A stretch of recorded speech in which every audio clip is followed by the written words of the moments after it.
사람을 향합니다. 사람들은 안다. 내가 이기기 위해 남김없이 투혼을 다했는지 아닌지.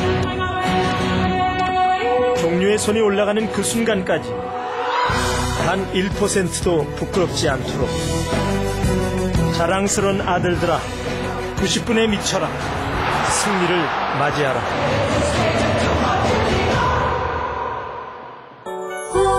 00700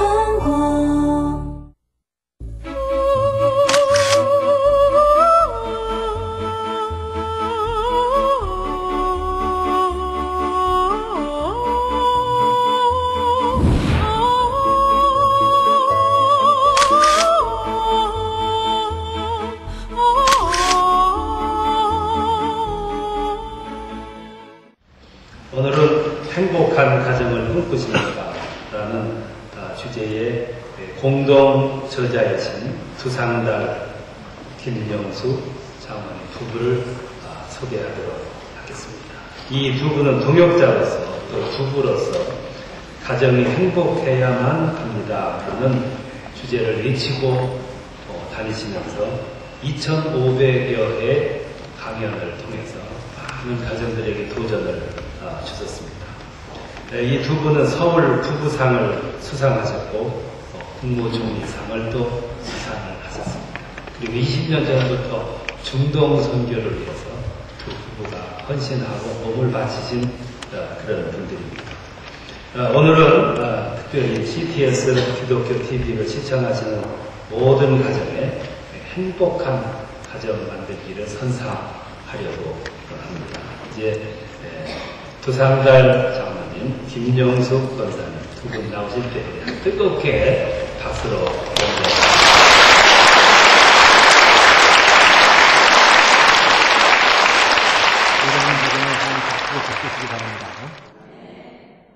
제 이름은 성경에 이름이 기록된 이름이 되어가지고 장로님들이 주일날 기도할 적마다 기도가 상달되게 해달라고 한대요.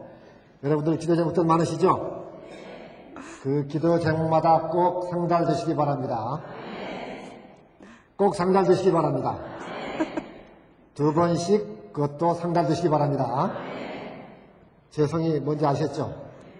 네, 그래서 참 두 희한하잖아요. 그렇기 때문에 두 사람이 나와서 또 강의를 합니다. 저는 또 주례도 둘이 해요. 그렇습니다. 그렇죠? 네. 네. 또 저 혼자 하기도 합니다. 벌써 예약받아 놓은 주례도 있어요, 제가.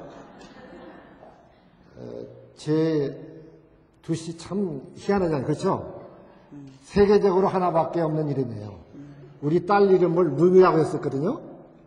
그러니까 제가 외국 무역을 하니까 외국식으로 오셨다고 그러는데 성까지 합치면 어떻게 돼요? 루미니까? 두루미. 두루미. 순수한 한국말이죠. 아들 이름은 껍이에요.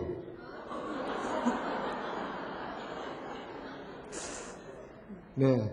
그래서 이름이 제 이름도 조금 희한하고 독특해가지고 이제 중학교 되었을 때도 이름의 그 지명도가 조금 높았고 기억들을 잘해요.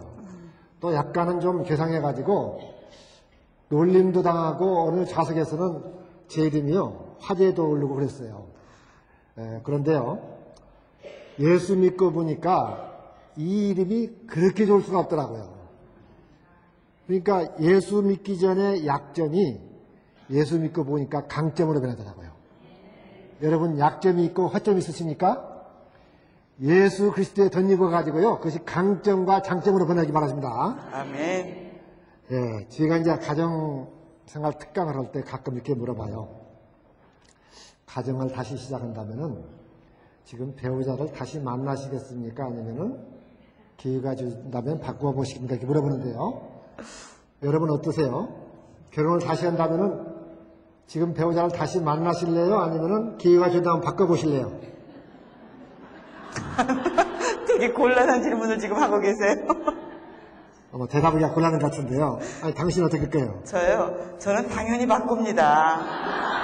나는 다시 만나요. 저는 안 만나고 싶거든요.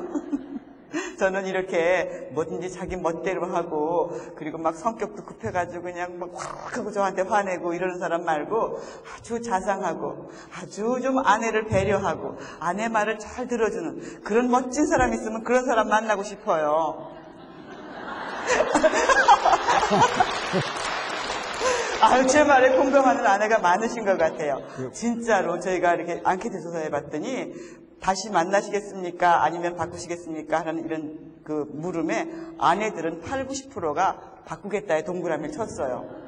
근데 남편들은 80% 이상이요. 다시 만나겠다고 그래요. 그러니까 아내들은요, 뭐 해줘도요, 끝이 없더라고요.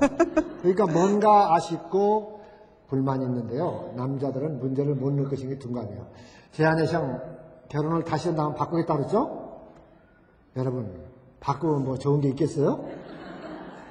바꿔봤자요. 그놈이 그놈이에요.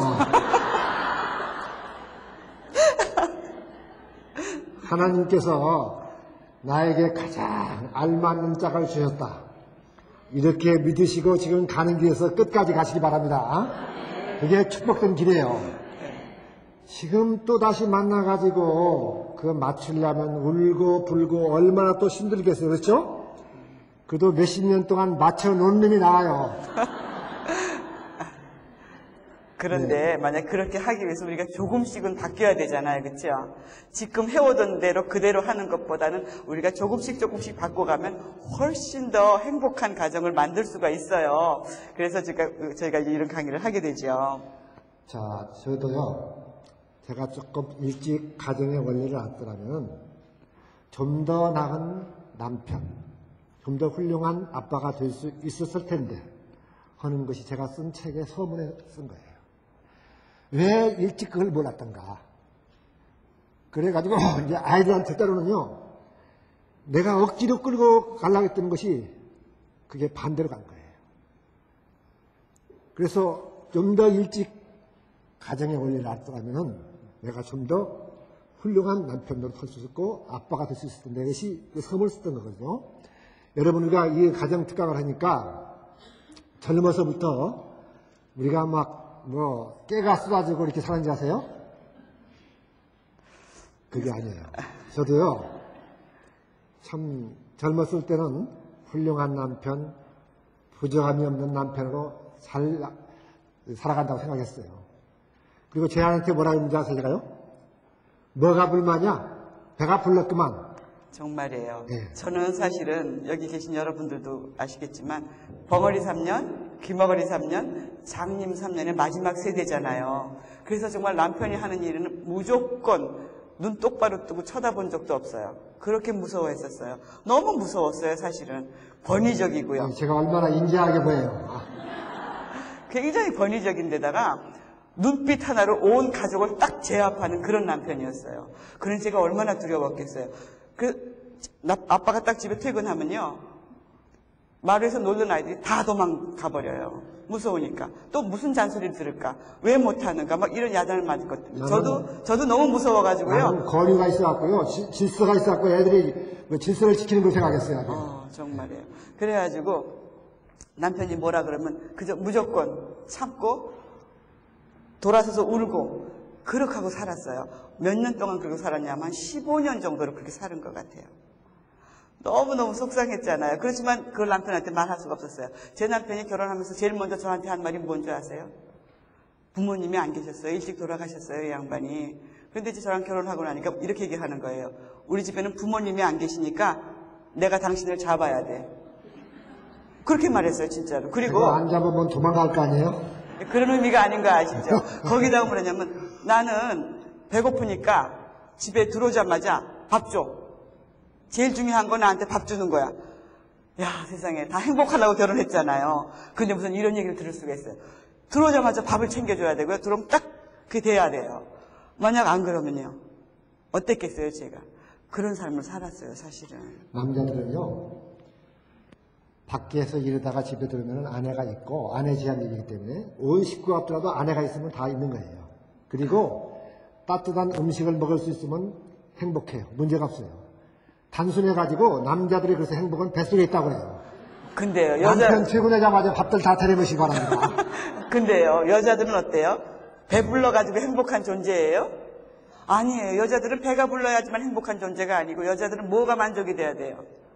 그쵸? 마음이, 그리고 감정이 만족돼야 되고 정서가 만족돼야 되는 사람 것이 여자잖아요. 근데 남편이 이걸 알아주질 못하는 거예요. 그래서 삶이 얼마나 제가 고달프고 힘들었겠어요. 그치요? 제 아내가요, 제한테 많이 하는 말 중에 하나가 우리는 맞는 게 없어. 우리 부부마저 가끔 그래요. 정말이에요.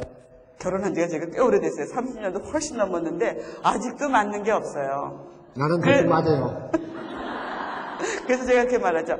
아우 진짜 우리 맞는 거 없어. 우리 부부 맞아? 그럴 때가 많아요. 여기 계신 아내 여러분, 특별히 아내한테 여쭤보겠습니다. 여러분 어떠세요? 남편하고 딱딱 맞으세요? 아, 거 보세요. 남편들은 대충 맞죠? 예, 남편이 대충 맞아요. 정말 안 예. 맞아요. 뭐 어느 정도 안 맞는가, 뭐 하여튼 한두 가지가 아니에요. 지금 뭐 여기 오늘 때도요. 아직까지 그렇게 뭐 덥지 않잖아요. 무조건 에어컨부터 켜요. 여름이나 겨울이나 에어컨을 켜는 거예요. 에어컨 끼고 살아요, 정말. 근데 저는 정말로 찬바람이 싫은 사람이거든요. 저는 찬바람이 좋아요. 전 정말 너무 싫어요. 에어컨을 틀으면요, 찬바람 나오는 구멍을 다 틀어 막아요. 그리고 송화를 부려요. 또 아침에 일어나서도요, 저는 문을 활짝 열고 찬 공기를 좀 들여 마셔야 하루 일과를 시작해요. 그런데 우리 집에는 언제 문 닫았는지요, 문 잘 닫는 선수가 있어요. 근데 저는 정말 찬바람이 너무 싫어요. 아니, 겨울에도요, 눈만 뜨면 창문 열어요. 오늘 아침에도 예외가 없었어요.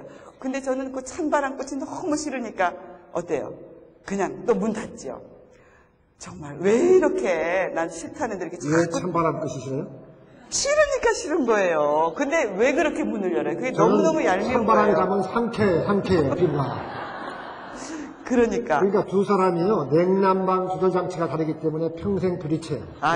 근데 솔직히 말하면 이 사람이 이렇게 더워서 계속 찬바람 쐬고 문 여는 거나 아니면 제가 너무 그 바람이 싫어서 문 계속 따라다니며 닫는 거나 이게 뭐 도덕적으로 잘못됐어요? 혹시 윤리적으로 문제 있어요? 근데도 그렇게 싫다는데 문을 여는 게 너무너무 얄밉고 싫은 거예요. 그러니까 가만히 안 있고 내가 싫다는데 이렇게 문 열어. 만약에 곱게 안 나가는 거예요. 그러니까 그게 그죠? 얄밉다고요? 얄미워요, 진짜. 저는 얄미운 정도가 아니에요.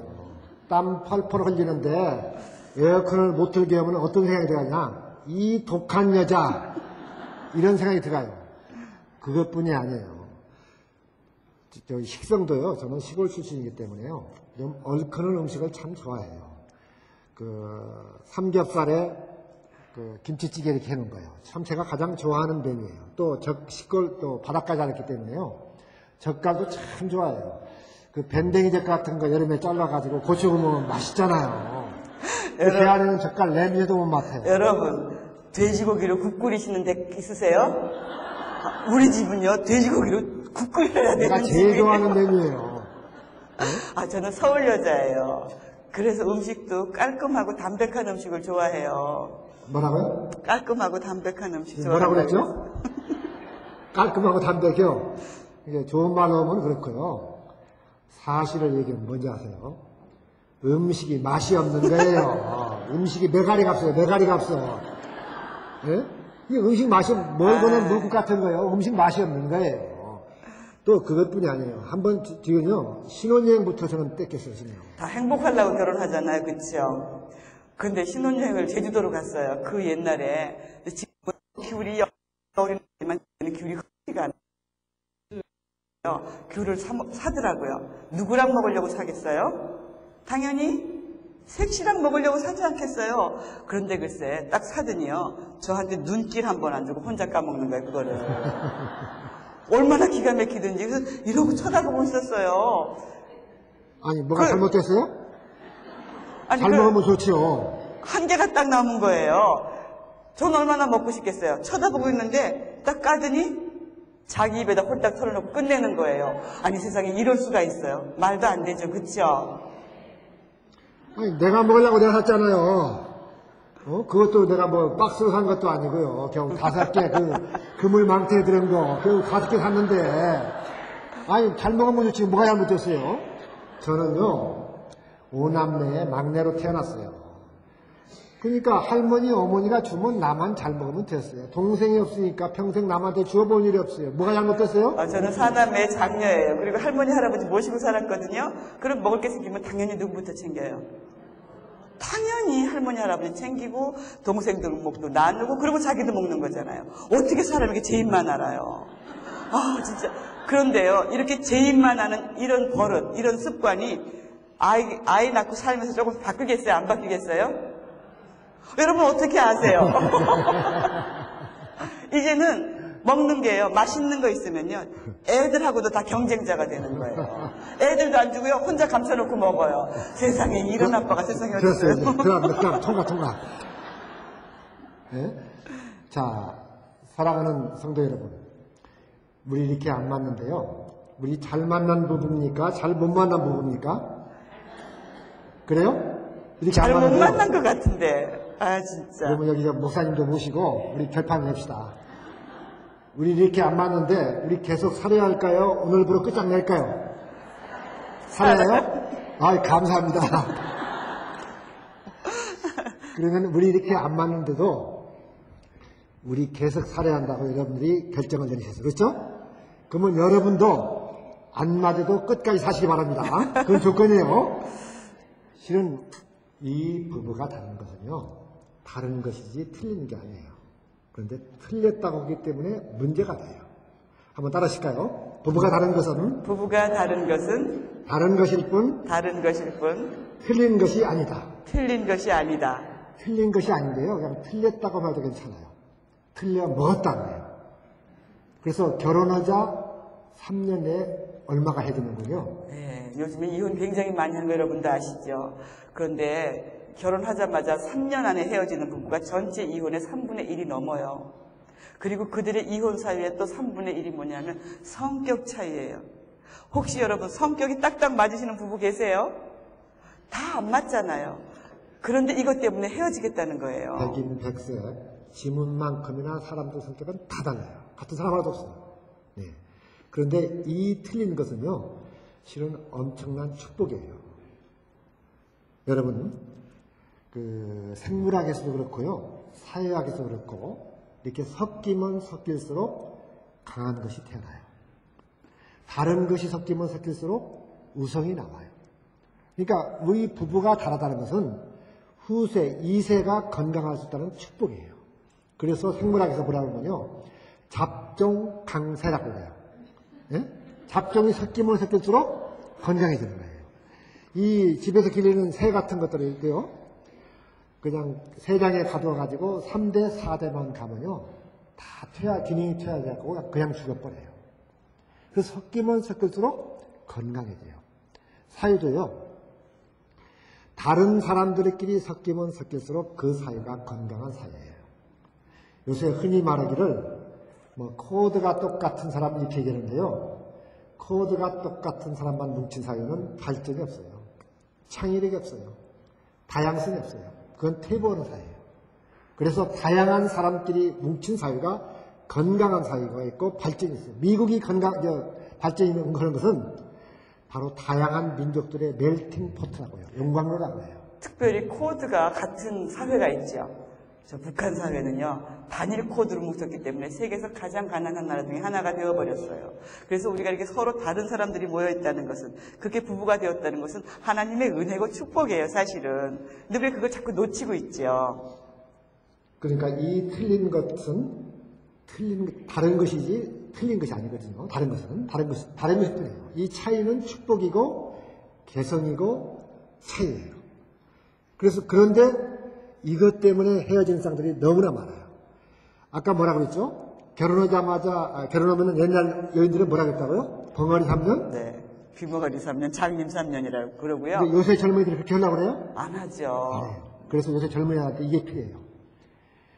결혼에 임하는 자세가요, 내 생에 이혼은 없다, 딱 결정하고서 결혼에 임하는 사람과 살아보다가 틀리면은 해줄 수도 있지, 이렇게 생각하고 결혼에 임하는 사람과는 전혀 그 결혼이 달라져요. 그러니까 자녀들한테 이 다른 것이 엄청난 축복이란 것만 확실히 알아도요, 이혼율은 뚝 떨어져요.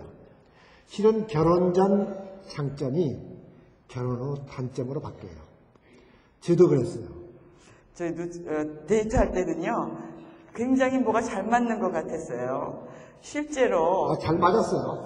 네. 실제로 이제 데이트할 때는 다 좋아 보이잖아요. 그리고 저는 굉장히 좀 내향적인 사람이에요. 그리고 우유부단한 사람이에요. 저는 조금 외향적이고요.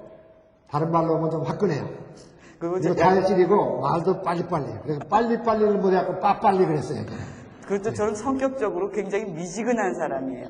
근데 이 남자친구를 만나보니까 아주 결단력도 빠르고요. 실천력이 있고요. 제가 무슨 얘기만 하면 그냥 다다닥 금방 해치우고요. 그래서 이 사람 보니까 내가 없는 걸 다 가지고 있어서 굉장히 재밌겠다. 이 사람하고 살면 잘 맞겠다. 이렇게 생각을 했어요. 실제로 데이트할 때는 굉장히 잘 맞았어요. 저는 등산을 좋아했는데 등산 가자 그러면 오케이 등산 올라갔습니다. 그리고 또 이제 음악회. 저 음악회 같은 거 음악 되게 좋아했거든요. 음악회 가자 그러면 당연히 음악회 갔습니다. 그리고 저희가 데이트할 때는 겨울이었기 때문에 눈꽃이 너무 아름다웠어요. 눈꽃 보러 가자 그러면 점심시간에 내려와가지고 잠깐 시간 내서 덕수궁도 가고 창경궁도 가고 그랬어요. 딱 결혼했어요. 제가 등산 가자 그러니까 뭐라냐면 야 그거 내려올 걸 뭐 하러 가냐. 또 거기다가 음악회 가자 그러면 제발 잠 좀 자자 잠 좀 자.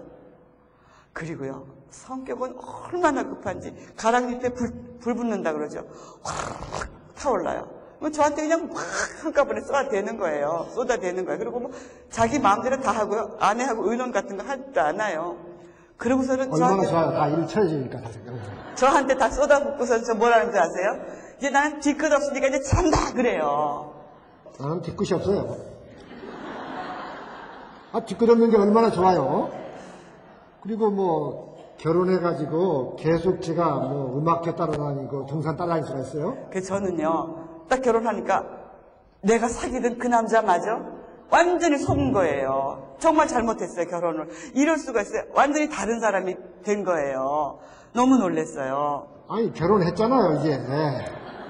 결혼 전에야 꼬실래니까 별것 다 가지고 따라다니지만은 나보고 변했다고 그러는데요. 내가 변한 게 아니에요. 내가 변한 것은 데이트할 때 잠깐 변한 것이고 이제는 원상으로 돌아온 거예요. 세상에 이렇게 말하는 거 있죠.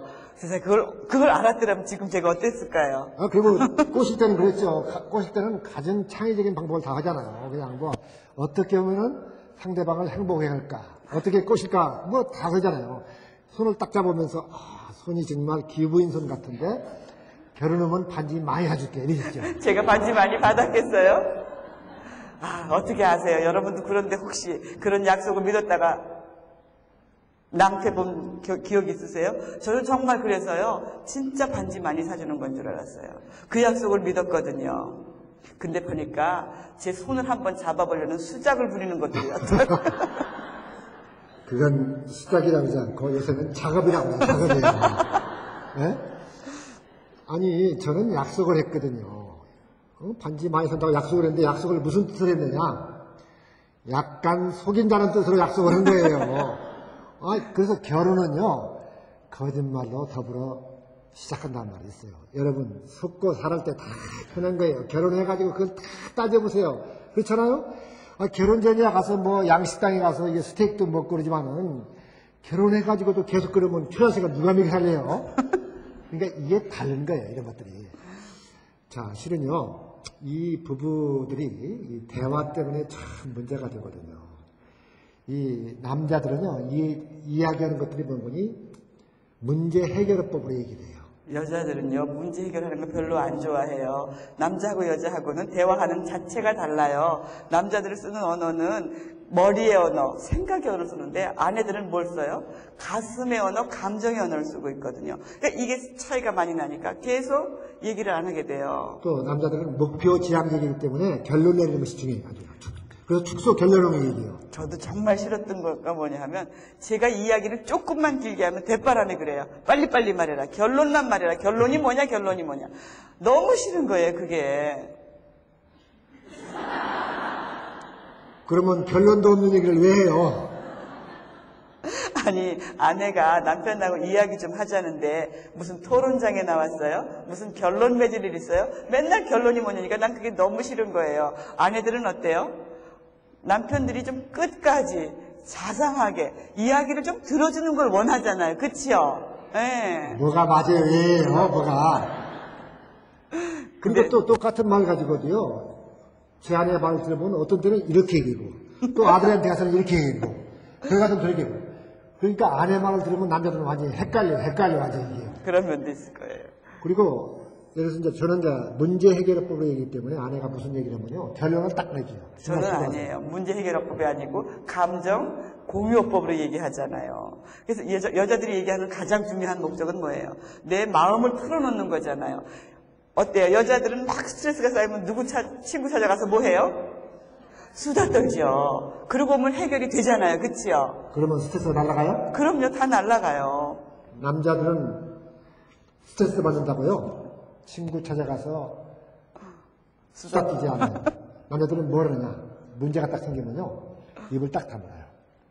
그리고 혼자 생각을 해요. 혼자 궁리하다가 문제가 풀리면 그때 나와요. 이건 이제 기능상 차이예요. 남자들은 옛날부터요. 먹이 사냥을 기능했어요. 먹이 사냥하기 때문에 그 골목에서 지금 짐승이 나오기를 기다리고 있는데 떠들어대면 다 도망가라고 떠들어대요. 근데 여자들은 뭐예요? 여자들은 둥지 수호형이라 그러죠. 집안에서 이렇게 아이들 다 건사하고 있어야 되기 때문에 계속 얘기를 해야 되잖아요. 관계를 주죠. 네, 관계를 만들고. 그래서 여자들이 이런 거 좋아하잖아요. 감정 공유하기를. 근데 남자들은 감정 따위도 무시해버려요. 제가 한번 얘기할게요. 그 면허증, 운전면허증이요. 저는 운전면허증을 한 번만에 패스했거든요. 저는 6번 만에 붙었어요. 그러니까 운전면허증을 6번씩 치는 사람도 있습니다. 실은 뭐 6번에 해서 뭐 우수한 것인가? 우스운 사람이거든요. 그런데 운전면허증에 자꾸 떨어지니까 신경 쓰이더라고요. 4번쯤 떨어졌을 때요. 집에 퇴근하고 오자마자 물어봤어요. 오늘 어떻게 됐지? 탁 물어봤더니요. 한참 설명하는 것을 들어봐도 떨어진 건지 합격을 했는지 감이 오질 않아요. 이게요. 근데 한참 설명하는 걸 들어봤더니요. 운전면허 시험관한테 그냥 말하고 뭐 꾸중거리고 욕을 하고 그래요. 그 사람 뭐 깐깐하고 나쁘다고 그래요. 자세히 들어봤더니 사실은 떨어진 거예요. 그러면 왜 떨어집니까? 시험관에. 자기가 운전 실력이 부족해서 떨어진 거 아니에요. 그래서 제가 정답을 얘기했어요. 당신 실력이 부족하니까 학원에 등록해 줄 테니까 다시 한번 이렇게 시험 보라고 이렇게 얘기를 했더니요. 돌발 사태가 발생한 거예요. 조금 전까지는 운전면허 시험관한테 욕하고 막 뭐라고 하던 사람이 이제 적이 나로 바뀐 거예요. 앉으세요. 내한테 막 대들면서 해드는데요. 나는 아내에 의해서 사랑하고 권면을 했다가 그냥 욕만 바가지로 먹고. 제 얘기를 좀 들어보셔야 돼요. 저도 4번쯤 갈 때니까 굉장히 연습을 많이 했어요. 빨리빨리 붙으려고. 그런데 그날따라 참 이상한 남자가 시험관이 된 거예요. 어떻게 사람이 이렇게 깐깐할 수가 있어요. 뭐가 기분 나쁜지 계속 트집 잡는 거예요. 계속 시비 걸고요. 아니에요. 그분은 모범공무원이고요. 원칙에 충실하시는 분이에요. 나는 그분한테 감사하는 사람입니다. 하여튼 계속 트집 잡고 깐깐하고 진짜 못됐어요. 성격이. 난 그렇게 이상한 사람 처음 봤어요.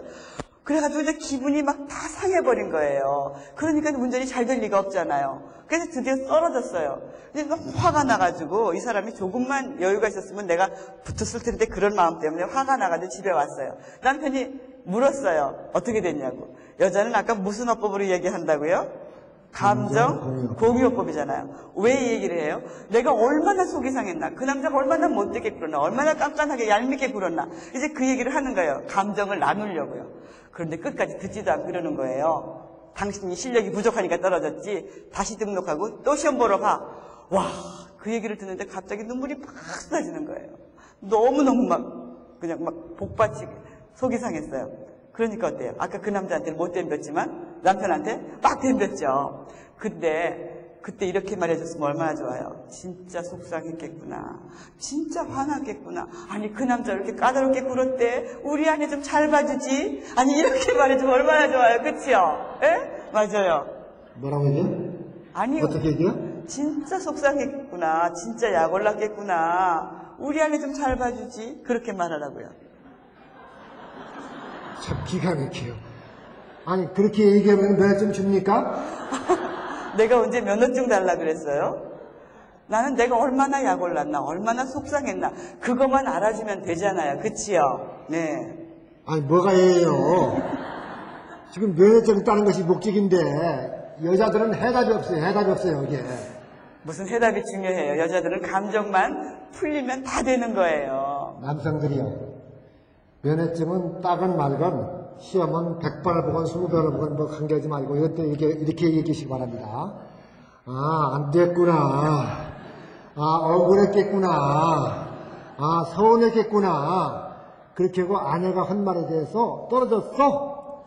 한번 이렇게 물어줘요. 그래서 이걸 우리가 명칭을 만들어놨어요. 한번 따라하세요. 구나구나어법. 구나구나어법. 구나구나어법. 구나구나어법. 끝에다 아, 안 됐구나. 억울했겠구나. 아, 서운했겠구나. 이렇게만 하시기를 바랍니다. 그러면은 그게 정답이에요. 근데 남자들이 그걸 모르고 정답을 항상 얘기하기 때문에 남자들의 정답은 항상 오답이에요. 그것은. 그러니까 뭐 아프다고 할 때도 마찬가지예요. 제가 퇴근해 보면요. 아프다고 그래요. 맞아요. 그러면 제가 뭐라고 그래요? 아, 약국에 좀 가봐. 그러면 화를 내요. 아니, 하루 종일 머리가 아팠어요. 근데 남편이 들어왔어요. 아, 하루 종일 이렇게 머리가 아팠네. 내가 그렇게 얘기하니까요. 왜 병원에 가려는데 안 가? 아니, 왜 남자들은 꼭 병원에 가라, 약국에 가라, 그렇게 말하는지 모르겠어요. 정답이잖아, 이게. 이렇게 말하면 좋을 것 같아. 많이 아팠어? 하루 종일 아팠네. 뭐, 왜 이렇게 아프대? 아유, 정말 힘들었겠구나.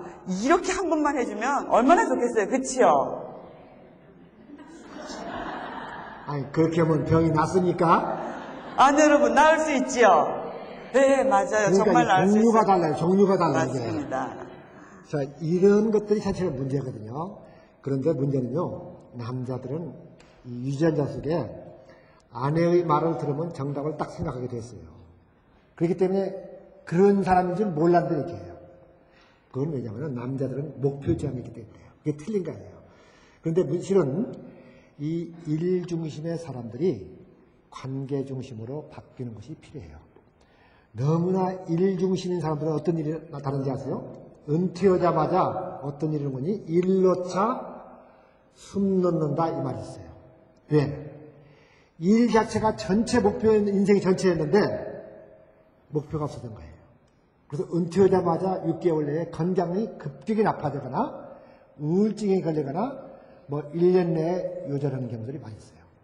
그래서 은퇴하기 전에 이 일지향에서 관계지향으로 이게 바꾸는 것이 필요한 얘기죠. 여러분 따라하세요. 표현하며 합시다. 표현하며 삽시다. 크게 따라하세요. 여보 사랑해. 여보 사랑해. 특별히 남편들 좀 많이 세워주세요. 여보 당신 훌륭해요. 여보 따라하세요. 당신 훌륭해요. 당신 훌륭해요. 당신 멋있어요. 당신 멋있어요. 당신이 우리 집 기둥이에요. 당신이 우리 집 기둥이에요. 여보 사랑해. 여보 사랑해. 크게 하세요. 여보 사랑해. 여보 사랑해요. 특별히 남편들은 이제 여보 사랑해. 여보 사랑해. 당신 정말 예쁜데? 누가 당신을 아줌마라고 하겠어? 제 아내도요, 예쁘다 하거든요. 참 신기한 것이 자기가 진짜로 예쁜지 알더라고요. 그러니까 예쁘다 하면요, 속 없는 사람같이 와서 그래요. 나 진짜로 예뻐? 그래요. 그러면 진짜로 예뻐? 그러면 또 그래요. 아, 언제 제일 예뻐? 또 그래요. 그러면 제가 당신 밝게 활짝 웃을 때 예뻐? 그러면요. 여보, 사과 잘라올까? 배 깎아올까? 서비스가 다르대요. 지구촌의 여자치고 예쁘다, 사랑한다. 이 말을 싫어하는 사람이 없어요. 근데 한국의 남자들이 말에 짠돌이에요. 뭘 그걸 꼭 표현해야 하나? 하면서 표현할 줄 몰라요. 근데 표현을 하라는 거예요. 왜냐면요, 사랑하지 않는 사람도, 미워하는 사람도 여보 사랑해, 여보 사랑해, 여보 사랑해 하면요, 사랑하게 된다는 얘기예요. 동창회를 하게 됐어요. 근데 1년 전에 남편을 먼저 보낸 친구가요, 제 옆에 앉았어요. 그래서 제가 그 친구를 보면서 만져주고 싶었어요. 그래서 이렇게 어깨를 이렇게 해주고, 이렇게 해주면서 두들겨주고 손을 이렇게 만져줬어요. 그랬더니요, 어머 얘 네가 만져주니까 너무 좋아 이러는 거예요. 여러분 혹시 혼자 계신 친구가 계세요? 무조건 이렇게 어깨 허깅해 주시고요. 또 이렇게 손 만져주시고요. 그리고 눈동자를 좀 쳐다봐 주세요. 그것이 여러분을 위한 사랑의 표현도 되고요. 또 그 친구에게도 사랑의 표현이 되는 거예요. 그리고요, 연세 높으신 어머님도요. 어머님께도 이렇게 손 잡고 어머님 사랑해요.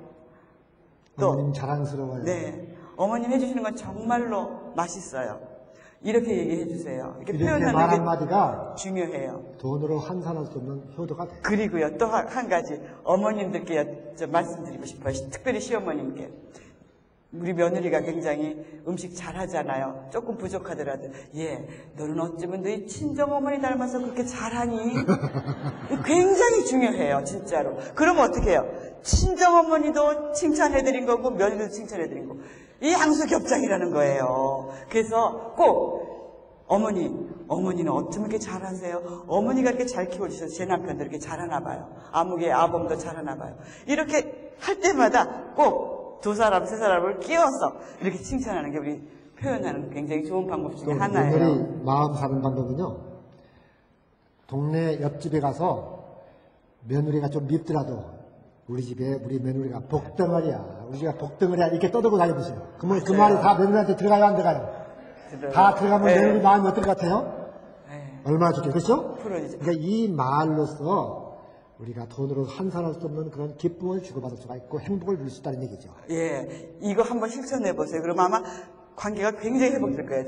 저희는 상담 일선에 있기 때문에 그런 분들 참 많이 오세요. 그런데 이런 식으로 얘기를 해주시면 실천하시고요.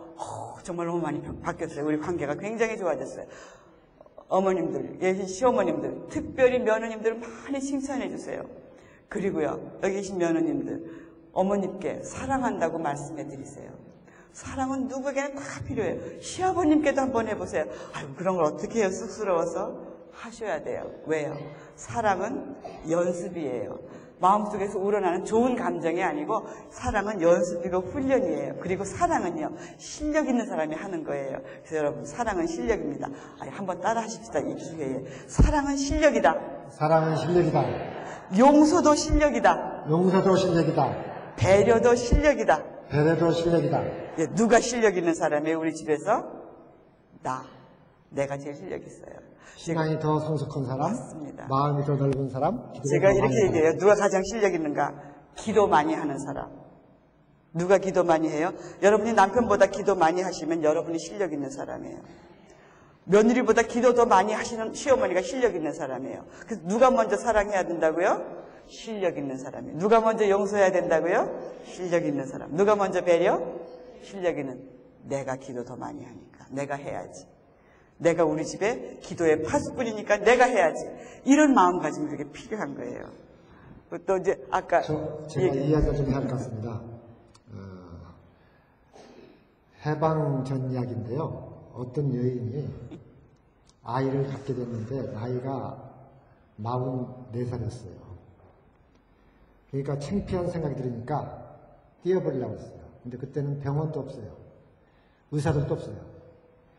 띄려고 가진 방법을 다 했어요. 허리를 동여도 모기도 오고 뭐 높은 데서 떨어져 보기도 오고 그래도 안 떴어요.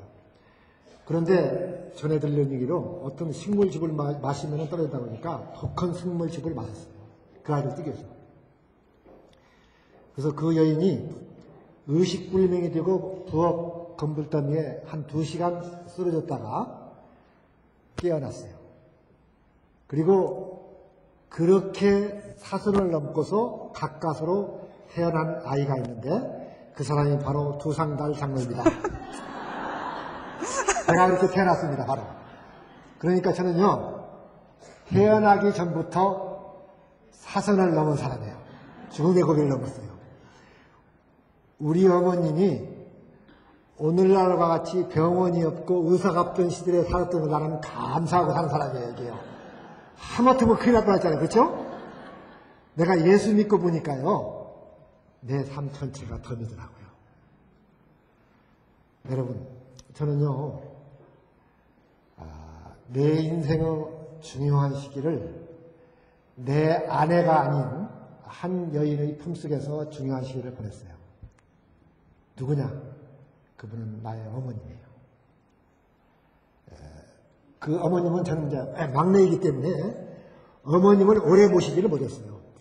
고등학교 졸업하자마자 돌아가셨는데 저는 그 어머니 생각할 때마다 가슴이 찡해요.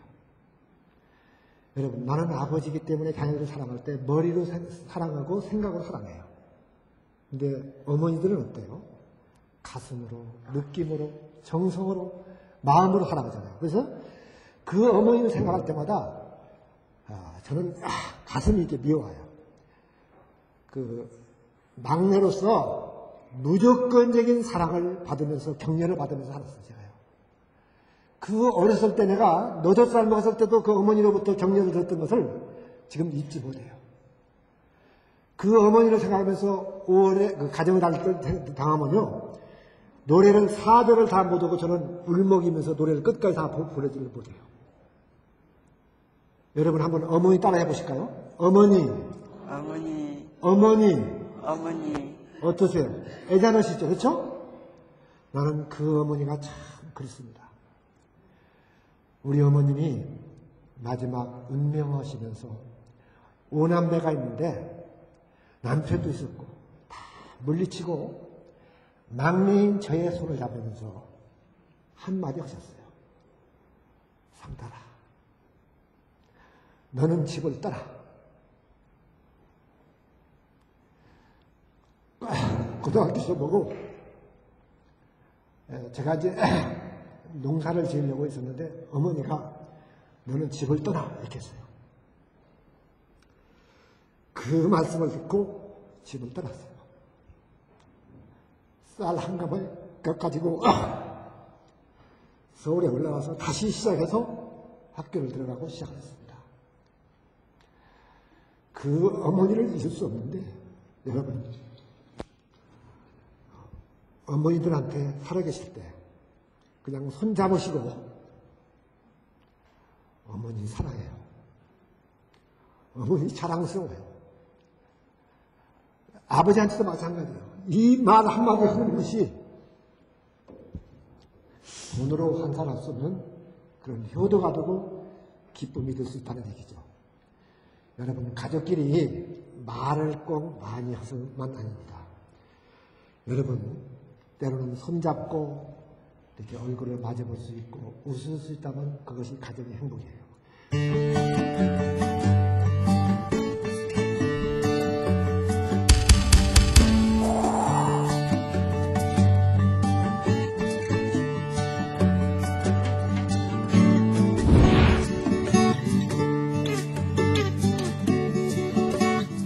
사람을 소중히 여기는 건강기업 인성내추럴.